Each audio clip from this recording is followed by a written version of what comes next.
हिंदी में एक मशहूर कहावत है कि कुत्ते की दुम कभी भी सीधी नहीं हो सकती है, और ये कहावत मालदीव्स के प्रेसिडेंट मोहम्मद बिजू के ऊपर बिल्कुल सही बैठती है।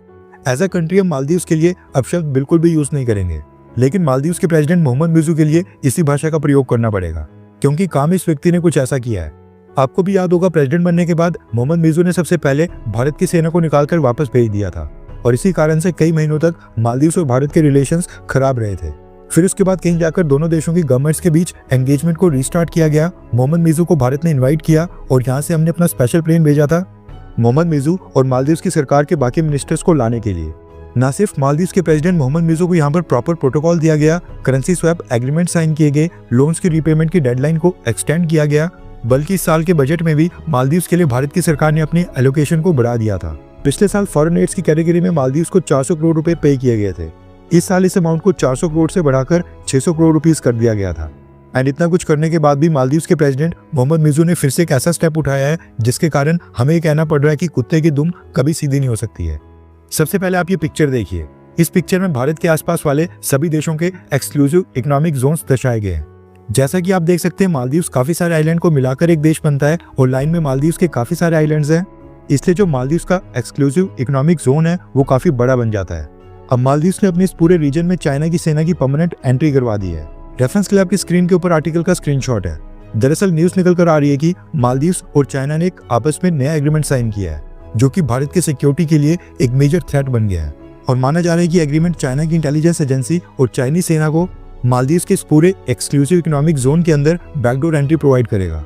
रिपोर्ट्स के मुताबिक चाइना के South China Sea oceanographic institute of China और मालदीव्स की environmental protection agency of Maldives ने आपस में एक एग्रीमेंट साइन किया है, जिसके तहत मालदीव्स की गवर्नमेंट ने चाइना को परमिशन दे दी है कि वो मालदीव्स के एक्सक्लूसिव इकोनॉमिक जोन और मालदीव्स वाटर यानी मालदीव्स का जो समुद्री क्षेत्र है, इस पूरे रीजन के अंदर विंड स्पीड, सी करंट, साउंड, सैलिनिटी, टेम्परेचर और काफी सारी चीजों को मेजर करके रिकॉर्ड और मॉनिटर कर सकता है।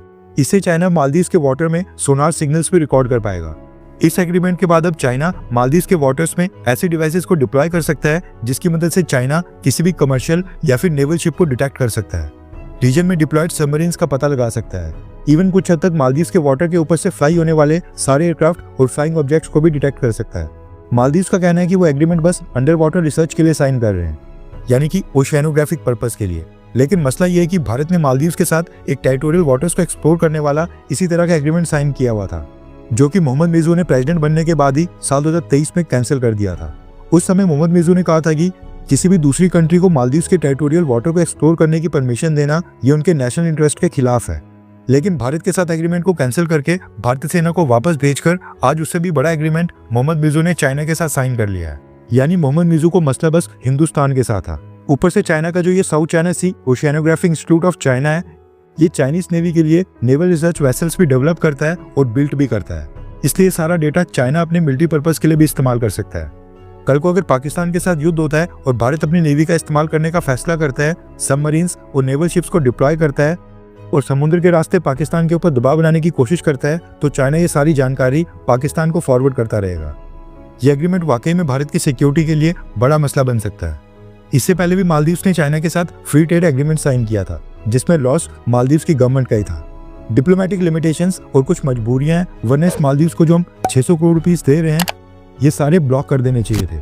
आपको क्या लगता है कि मालदीव्स को लाइन के ऊपर लाने के लिए मालदीव्स की फंडिंग रोकनी चाहिए, हाँ या फिर ना? नीचे कमेंट करके अपनी राय जरूर बताएं।